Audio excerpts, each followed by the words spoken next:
memberikan persembahan yang terbaik, pujian yang terbaik bagi nama Tuhan.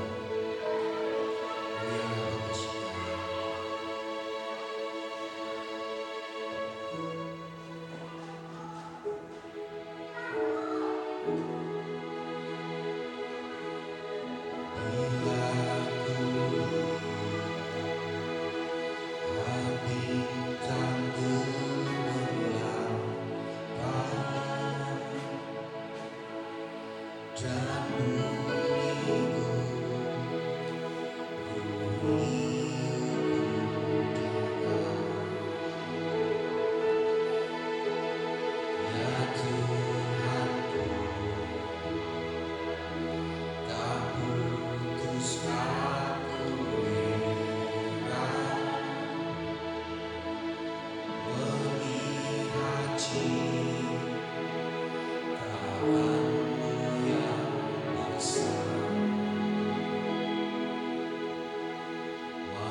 Yang mengalami penebusan Kristus adalah kehidupan dalam terang. Perhatikan, Yesus hanya satu goalnya kepada setiap anak-anaknya, supaya lahir baru, supaya bertobat, ya, supaya lahir baru, supaya bertobat. Maka perhatikan, kalau Bapak dan Ibu melihat sepintas kanan kiri, sudah tahu ini hari Minggu, tetapi banyak orang, perhatikan, untuk disuruh percaya Tuhan saja Bapak,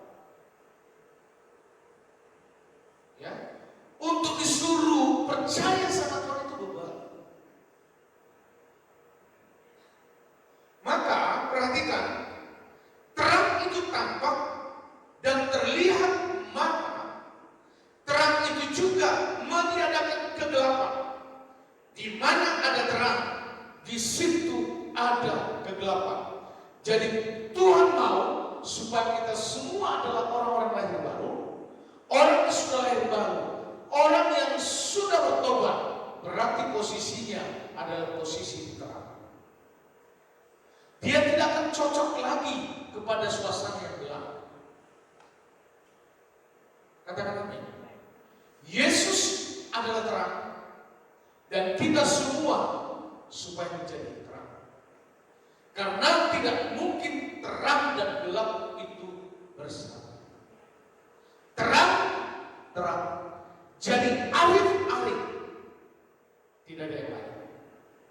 Maka sebaliknya, terang dan gelap tidak dapat bersatu dalam satu tempat secara bersamaan.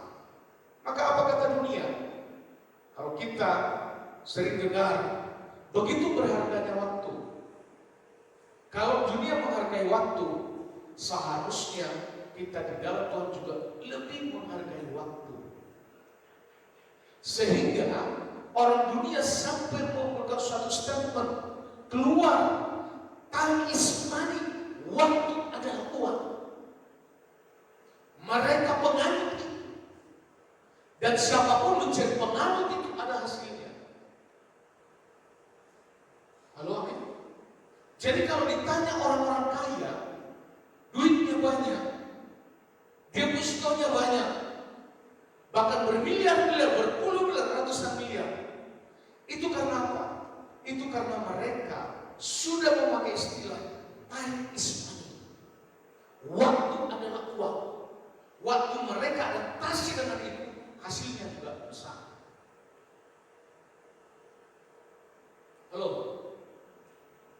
Itu kata dunia. Maka perhatikan, engkau hidup dengan apa kata dunia tadi yang hasilnya ada, atau kita ambil keputusan supaya apa? Waktu kita di hadapan Tuhan, kita hargai, kita sangat hargai. Tidak merupakan suatu kesimpulan supaya uangmu bertambah-tambah, tidak. Maka waktu engkau memuji Tuhan, itulah waktu yang terbaik. Bukan uang. Kalau orang di luar sana, waktu yang terbaik itu menentukan uang. Tapi bagi kita, waktu kau merenungkan firman, itulah waktu yang terbaik buat Tuhan. Waktu kau beribadah seperti ini, itulah yang terbaik bagi Tuhan. Waktu kau melayani Tuhan, itulah yang terbaik bagi Tuhan. Amin. Amin. Maka jangan pernah mundur dari melayani. Ya. Jadi perhatikan tiap menit, bahkan tiap detik, orang di luar sana dihargai dengan nilai uang. Sehingga waktu yang terbuang percuma dapat dinilai sama dengan pemborosan uang yang seharusnya dapat dihasilkan di dalam waktu yang terbuang itu. Jadi kalau orang dunia mereka kehilangan waktu hanya 10 menit saja, berarti sama dengan kehilangan uang. Ayo, tambah-tambahkan waktu buat Tuhan. Katakan amin. Halo, amin. Tambah-tambahkan. Maka di dalam Alkitab kita masuk tentang perpanjangan usia. Di situ ada nilai kurang. Kurangi waktumu beradaptasi dengan orang-orang yang tidak membangun rohanimu, supaya engkau menambahkan waktu di bidang Tuhan. Di dalam penjumlahan itu ada juga tambah. Ayo tambah-tambahkan waktumu buat Tuhan. Di dalam matematika itu ada juga pembagian. Pintar membagi-bagi waktu, supaya pada saat engkau membagi-bagi waktu, berarti ada hasil untuk menambahkan waktu lagi buat Tuhan. Pintar mengalih-alihkan waktu, supaya pada saat engkau pintar mengalih-alihkan waktu, berarti engkau juga mendapatkan dari sisa-sisa waktu itu, menambahkan lagi waktu pada Tuhan. Amin. Halo, amin. Maka perhatikan, berdasarkan apa kata Paulus di firman Tuhan ini, kita melihat dua jenis manusia itu. Yang pertama orang bebal, Yang kedua itu adalah orang arif. Ya, maka perhatikan, penggolongan ini dapat dilihat berdasarkan cara hidupnya. Dan yang kedua, cara pemanfaatan waktu. Perhatikan, orang bebal, orang arif, penggolongannya itu berdasarkan hanya dua. Yaitu pertama, cara hidupnya, dan yang kedua, berdasarkan pemanfaatan waktunya.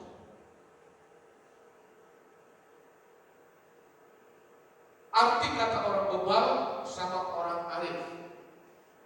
Bang Benny mau dengar secara kasar gak apa arti orang bebal? Atau yang lembut dulu, yang halus? Yang mana Bang? Yang kasar atau yang halus dulu? Arti kata orang bebal. Yang lembut dulu ya.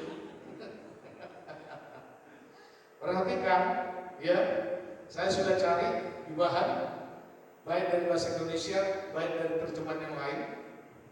Karena Bang Benny meminta sesuatu pengertian bebal itu secara halus dulu. Ini artinya Bang, orang bebal itu begini, secara halusnya, kurang paham. Ya.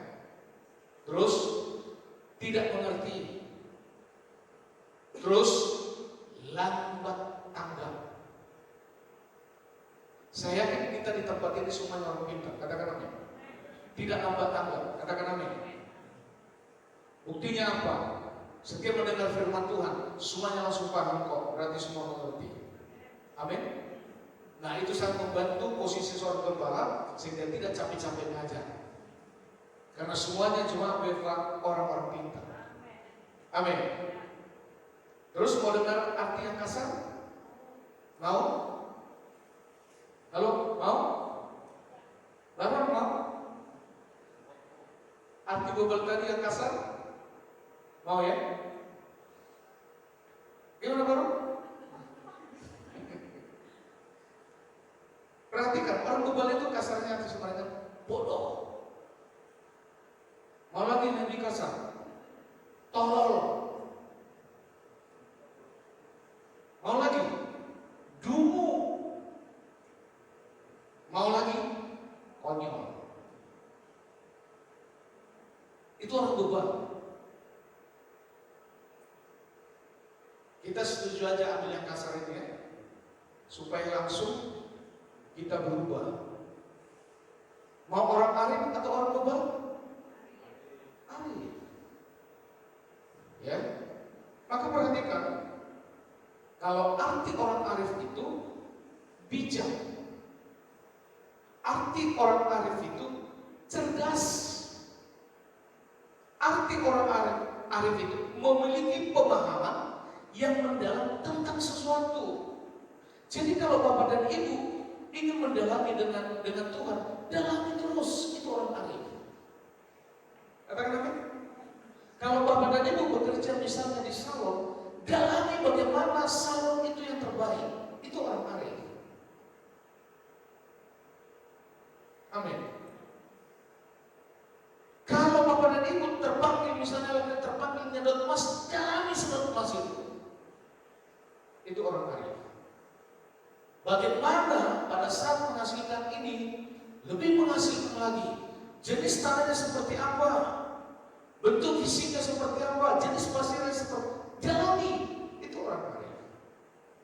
Jadi kita sepakat hari ini, semakin engkau terus mendengar, mau terus merenungkan firman, mau terus melayani Tuhan, itu berarti engkau terus mendalami tentang Tuhan.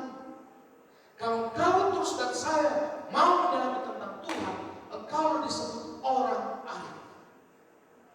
Bukan orang bebal, bukan orang tolol, bukan orang konyol, bukan orang apa lagi tadi ini, bodoh, bukan juga menjadi orang dungu.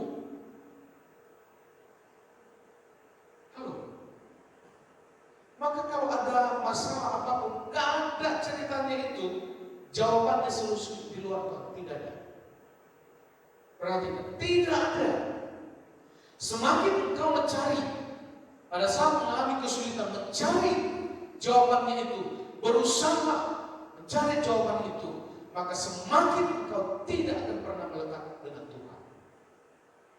Maka Mazmur, ya, Mazmur 34 ayat 18 tentang kata melekat. Perhatikan. Itu dari kata korah, karo, melekat. Perhatikan. Minta tolong Mbak Beni, maju ke depan.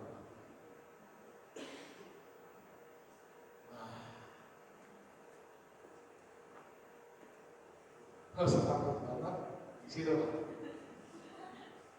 Perhatikan, kata melekat di Alkitab dari bahasa aslinya bukan kata kerabat. Perhatikan, melekat di situ pun kalau masalah jarak, kami punya jarak, betul? Nah, perhatikan lagi, kata melekat di situ, ya, saya dekat dengan Bang Beni secara jarak. Tapi saya tidak dekat dengan Bang Beni secara keturunan. Paham? Saya dengan Bang Beni tidak ada hubungan darah. Dia orang Dayak, saya orang Batak. Dari mana ceritanya? Betul?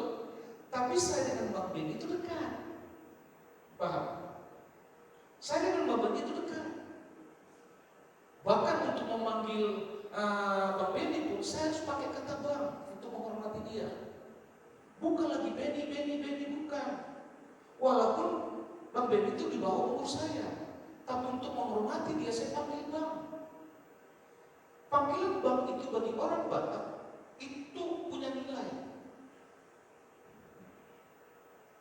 Halo, amin. Nah, padahal Bang Beni bukan orang Batak, ngapain saya panggil Bang? Satu marga juga enggak. Betul ya? Betul ya? Jadi kata melekat di sini, perhatikan, kata melekat di sini itu fisiknya juga ada bersentuhan, tapi yang terdalam kata melekat di situ hubungan saya dengan yang saya sentuh itu hubungan antara bapak dan anak. Amin. Seorang bapak yang baik dia akan mau memeluk anaknya, betul? Mau berapa jam akan saya peluk dia. Tapi kalau Bang Beni ini saya peluk bukan anak saya, hanya 10 menit saja, kalian sudah berpikir aneh.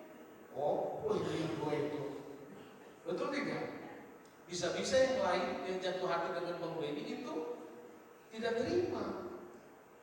Tapi karena kalau Bang Beni itu anak saya, mau saya gandeng tangannya, mau saya peluk dia, mau apa, gak ada komplain. Itu kata melekat. Jadi kita Mazmur tadi kata melekat di situ itu karena ada hubungan darah. Maka waktu kau sudah di dalam Yesus, engkau adalah keturunan Yesus, anaknya Yesus. Katakan amin. Maka perhatikan waktu Daud menulis firman ini, Saul mengejar-ngejar dia, mau membunuh dia. Pada saat Daud pergi ke daerah Mesir, ketemu dengan Raja Arkis. Nah ternyata Raja Arkis ini juga mau rencana membunuh Daud. Karena apa? Tentara terbaiknya dibunuh Daud itu Goliat.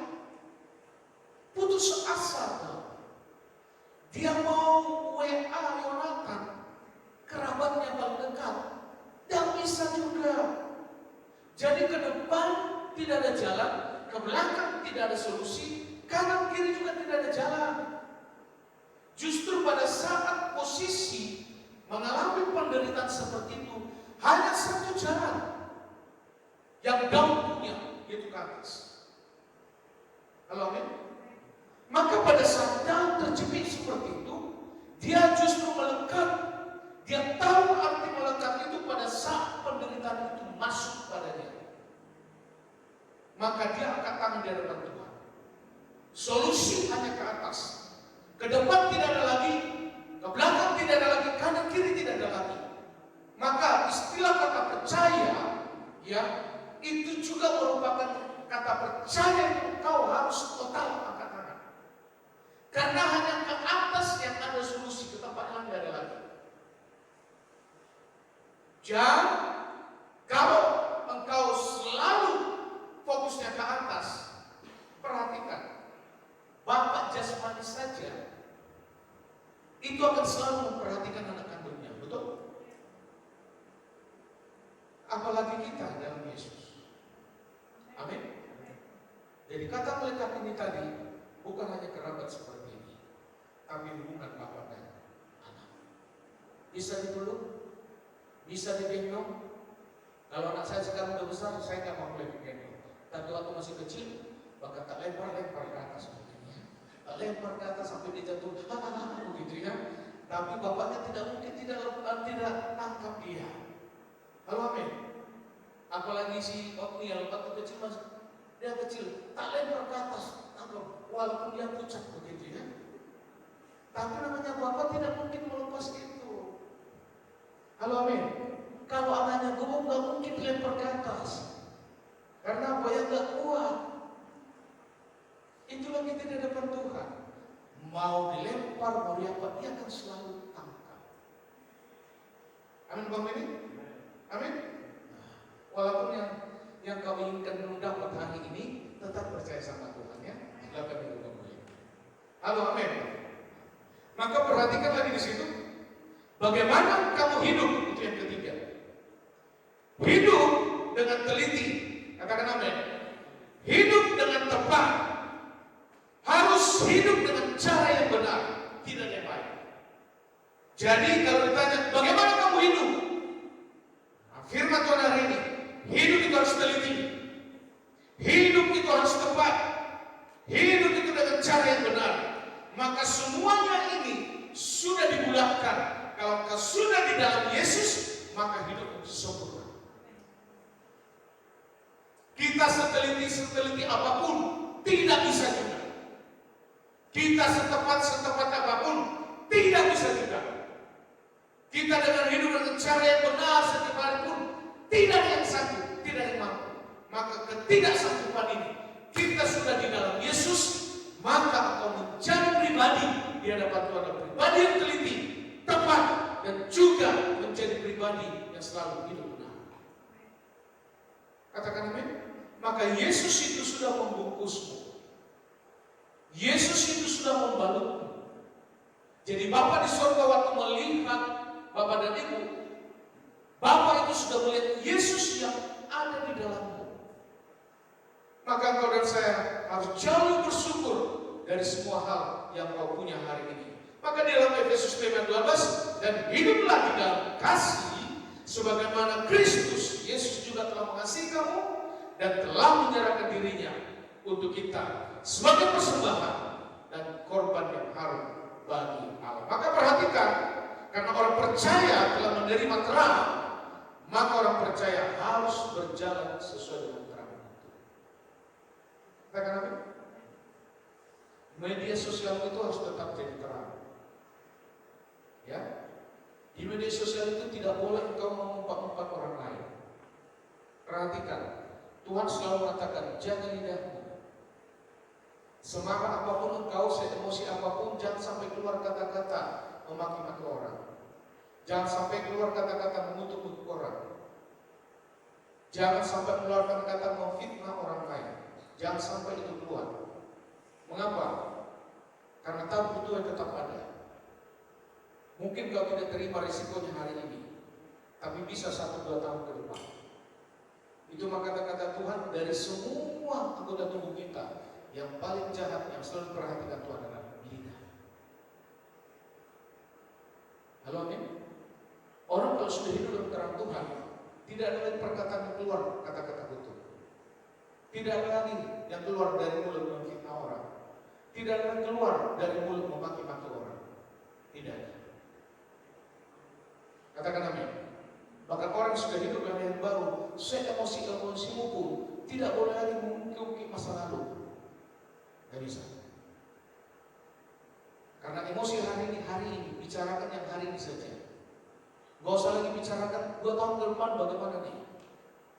Tuhan yang Maha tahu, kita tidak Maha tahu. Amin. Setuju katakan amin.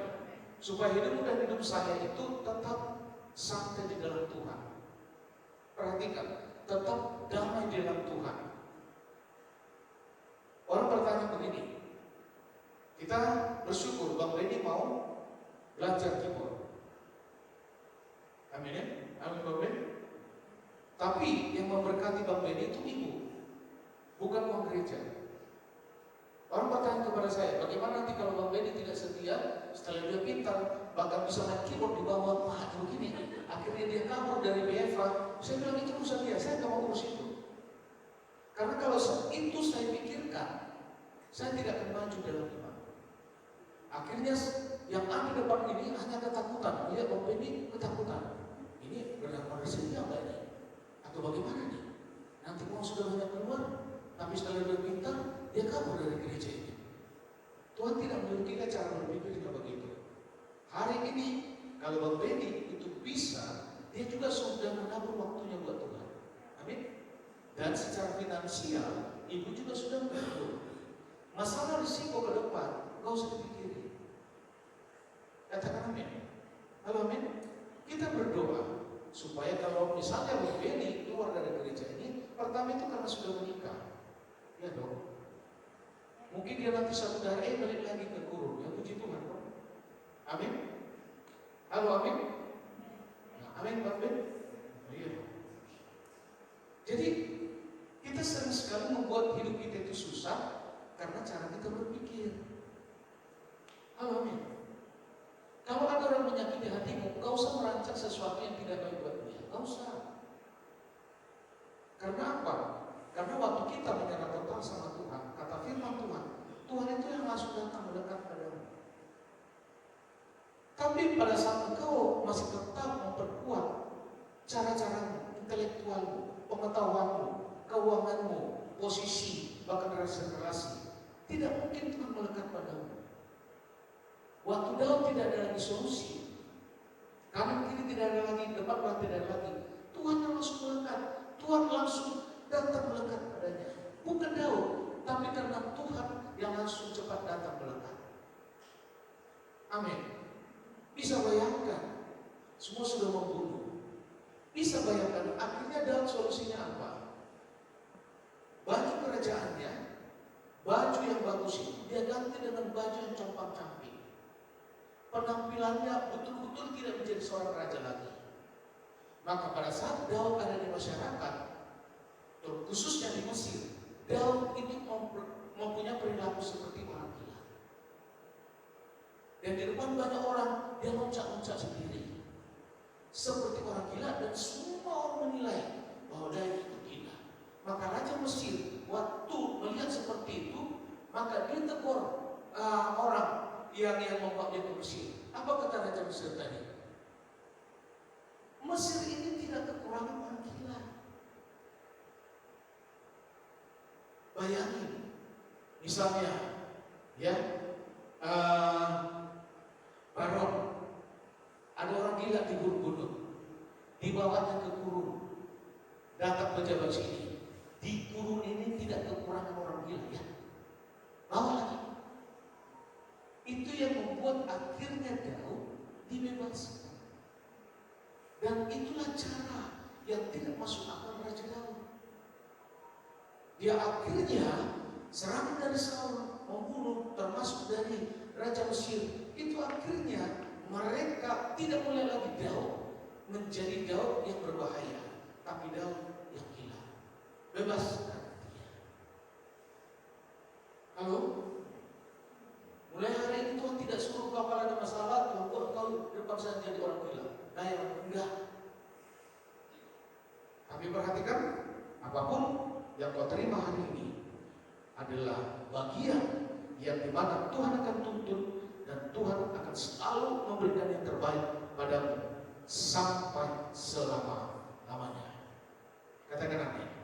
Katakan amin. Tetap semangat. Katakan amin. Terus melekat sama Tuhan. Katakan amin. Ya, kita nggak perlu melihat kanan kiri. Kita tetap maju dalam Tuhan. Katakan amin. Saya selalu memfokuskan diri sama Tuhan. Apapun gereja ini harus tetap maju. Ya, caranya Tuhan. Kalau Tuhan mengizinkan saya untuk membangun rumah fisik saja, nggak apa-apa. Ya, nggak apa-apa. Artinya saya lebih muda. Saya yakin nanti generasi misalnya DG, anak-anak yang lain, kalian yang menuai nanti jiwa-jiwa banyak. Karena apa? Mereka yang generasi Z ini tidak bisa lagi kami tidak bisa lagi mengikutinya. Tidak bisa lagi. Dan gereja kita di tempat ini untuk generasi-generasi mereka. Katakan amin. Halo amin. Semua kita bangkit. Full band aja deh lagu yang pertama deh. Nah, buat gerakan lagu yang pertama aja. Ya. Begitu besar. Ya. Haleluya. Amin Tuhan.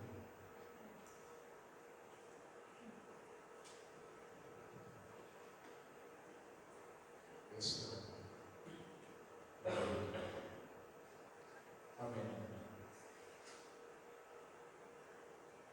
Terpujilah nama Tuhan.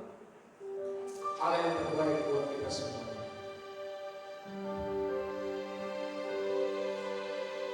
Kalau kita sudah dipenuhi oleh Roh Kudus, kita pasti memiliki hasrat untuk selalu menyembah Allah. Bahkan juga mendorong orang lain untuk menyembah Allah juga. Amin Tuhan. Yesus.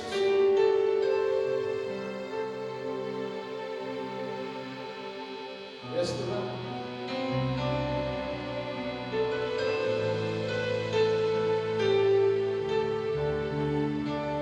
Begitu besar kasih-Mu Bapa, Kau berikan yang Tuhan.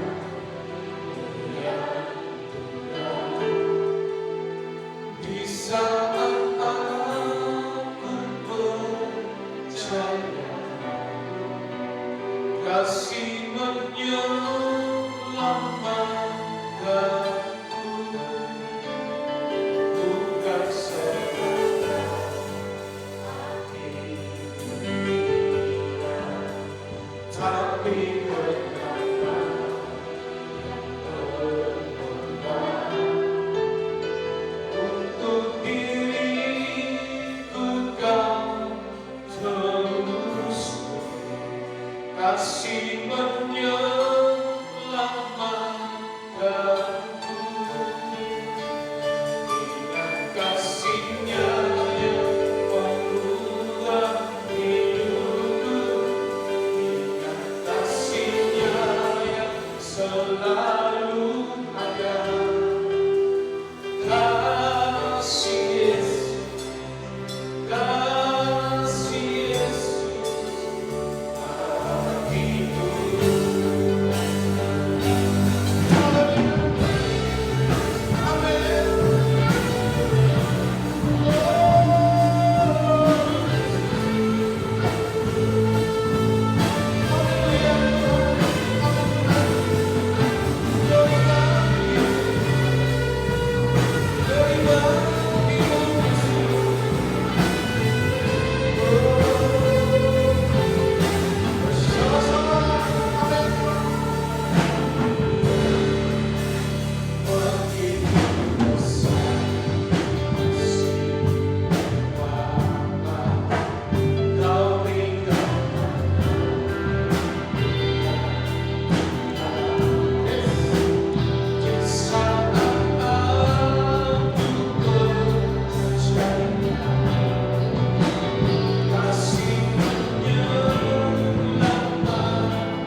yang akan terus memikirkan hal-hal yang dalam.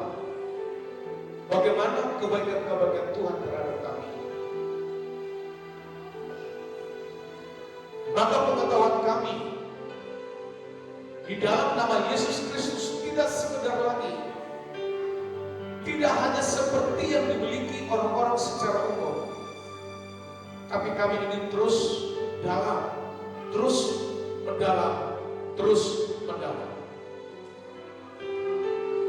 Kalau orang dunia mengatakan mereka rugi dari segi waktu 10 menit, 1 jam, bahkan bisa 2 jam, mereka mengkategorikan bahwa mereka juga kehilangan uang.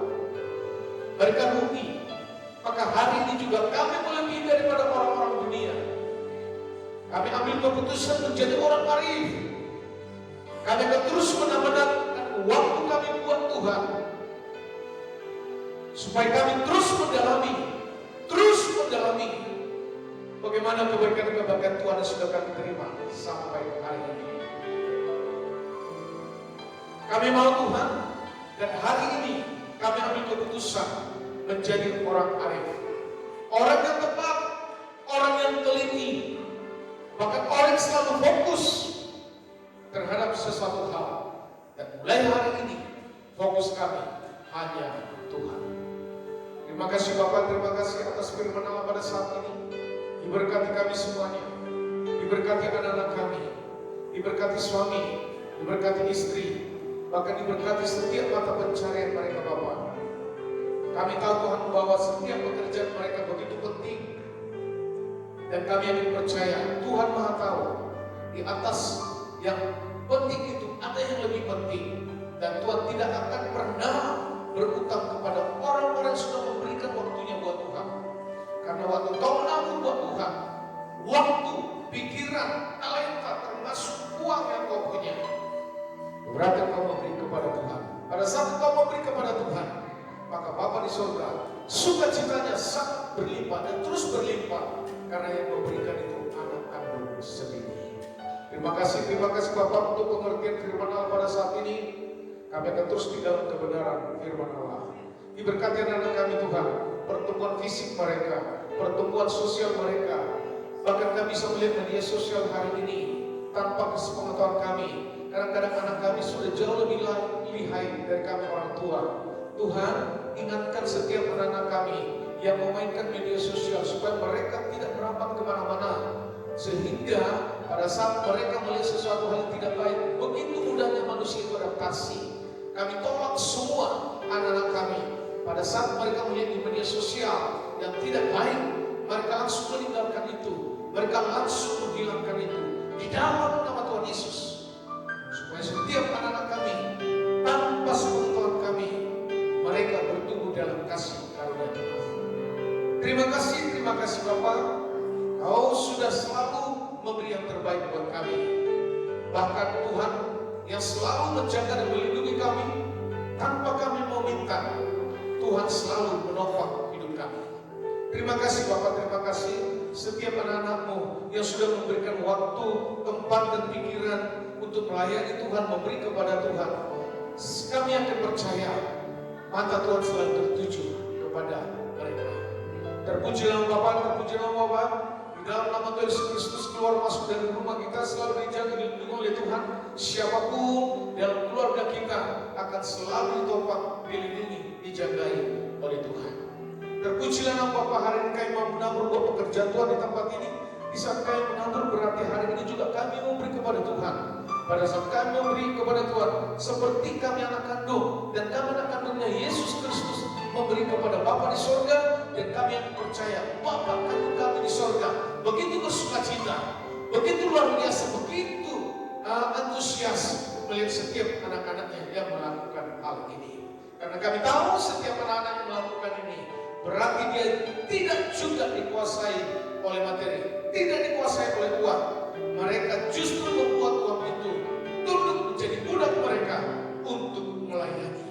Terima kasih Bapak. Terpujilah nama-Mu, Allah yang terbaik buat kami semua. Bapak dan Ibu yang menabur hari ini, Tuhan membalas berlipat kali ganda persekutuan persembahan-Mu bahkan setiap rencana kita di gereja ini Tuhan membalas berlipat kali ganda. Mari semua katakan di depan Tuhan dan terimalah berkat Tuhan. Kasih karunia dari Allah Bapa di surga yang berlimpah-limpah, cinta kasih dari Yesus Kristus, dan pimpinan dari Roh Kudus yang memimpinmu hari ini sampai pada datang Tuhan Yesus datang kedua kalinya. Semua yang percaya mari sama-sama katakan Amin.